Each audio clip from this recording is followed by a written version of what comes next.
For thousands of years, gold was money. Empires rose and fell by the weight of it. Wars were fought over it. Gold was value itself, immutable, finite, incorruptible. But then, something extraordinary happened. In less than a century, the most trusted form of wealth humanity ever knew was replaced by promises. Promises written by institutions most people can't explain, signed by officials no one elected, and enforced by a system so complex that even economists admit they don't fully understand it. This is the story of how central banks quietly replaced gold with infinite promises, and why that silent transformation changed the nature of money, power, and reality itself. Let's start where money was real. For centuries, civilizations used commodity money, tangible assets like gold and silver. The logic was simple. Value came from scarcity and effort. Gold couldn't be printed, counterfeited, or created with the stroke of a pen. The Lydians, around 600 BCE, were among the first to mint gold coins. The Romans refined the process, linking coins to imperial power, and centuries later, the British pound sterling literally meant a pound of silver. For millennia, money and reality were intertwined. You couldn't fake wealth, you had to own it. Then came the bankers. By the Middle Ages, goldsmiths in Europe began issuing receipts for gold deposits held in their vaults. These paper notes made trade easier, and people started using the notes instead of the gold itself. That simple convenience planted a dangerous idea. If everyone believes the note equals gold, maybe you don't need the gold. By the 17th century, governments and merchants were drowning in war debt. Gold was finite, but ambition wasn't. Enter the Bank of England. Established in 1694, it offered the crown a solution.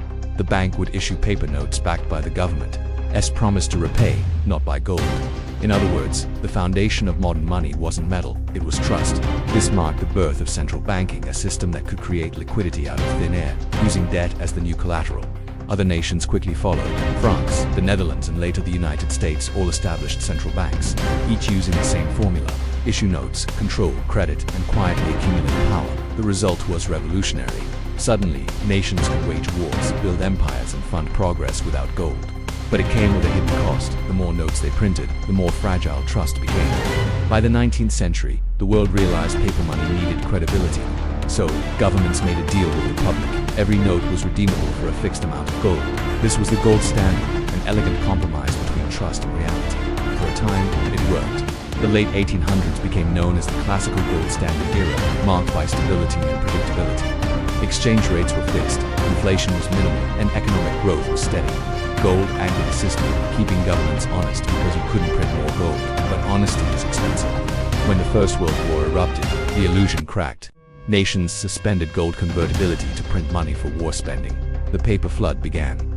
After the war, the gold link was partially restored, but the system never fully recovered. Then came the Great Depression, and the link between money and gold snapped again. In 1933, President Franklin D. Roosevelt issued Executive Order 6102, forcing Americans to hand over their gold to the government. Private ownership of gold was now illegal. Citizens could keep their paper dollars, but the gold that backed them, gone. The people were left with promises. After World War II, the global economy needed rebuilding. In 1944, delegates from 44 nations gathered in Bretton Woods, New Hampshire, to design a new system. Their solution: the US dollar would become the world's reserve currency, convertible to gold at $35 an ounce. Every other major currency would peg itself to the dollar. For a while, the system seemed to work, trade flourished, and the dollar became synonymous with stability. But underneath, a quiet imbalance was growing. The US printed more dollars than it had gold to back them. Foreign nations, especially France under Charles de Gaulle, began demanding physical gold in exchange for their dollar reserves. By the late 1960s, America's gold reserves were vanishing. And then, on August 15, 1971, President Richard Nixon announced to the world, the United States will suspend temporarily the convertibility of the dollar into gold. That temporary suspension has lasted more than 50 years. In that moment, gold was dethroned, and the era of infinite promises began. Money was no longer a claim on real value. It became a claim on government debt, on trust, and trust alone. After 1971, the financial world entered uncharted territory. Without the restraint of gold, central banks could expand the money supply indefinitely. Debt was no longer dangerous, it became the foundation of prosperity. The 1980s saw the rise of credit-fueled growth. The 1990s brought globalization, speculative markets, and the digital financial boom. And the 2008 crisis proved what happens when the illusion wavers. When the system began to collapse, central banks didn't revert to gold, they doubled down on promises. Trillions of dollars were created overnight through quantitative easing.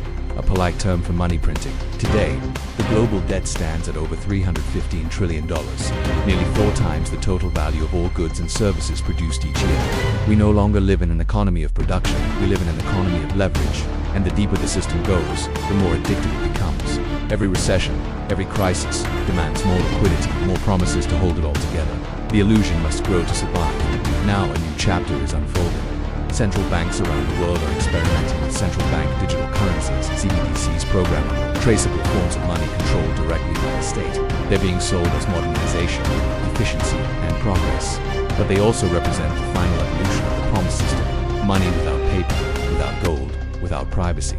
Imagine a future where every transaction can be monitored, every payment approved or denied, every citizen economically profiled.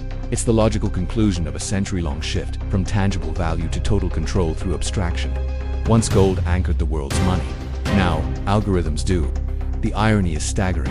The more advanced our system becomes, the less real it feels. History repeats itself, not in events, but in patterns. Rome debased its coins by mixing copper into gold and silver. It fell. Weimar Germany printed its way into hyperinflation. It collapsed. Now global central banks are doing the same, but digitally. Every time money loses its link to reality, societies drift toward instability. The gap between illusion and production widens, and eventually, trust snaps. And when trust dies, so does the system built on it. We're seeing it now. Rising inflation, disappearing middle classes, collapsing currencies, and the silent erosion of savings. The war between real value and infinite promises isn't ancient history. It's happening right now, in your bank account, in your paycheck, and in the invisible code of the digital financial grid. The world didn't lose gold, it lost restraint.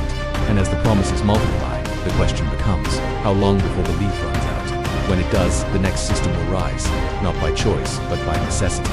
So stay curious, stay informed, and most importantly, stay real. Because in a world built on promises, truth is the only real currency left. Fade to black.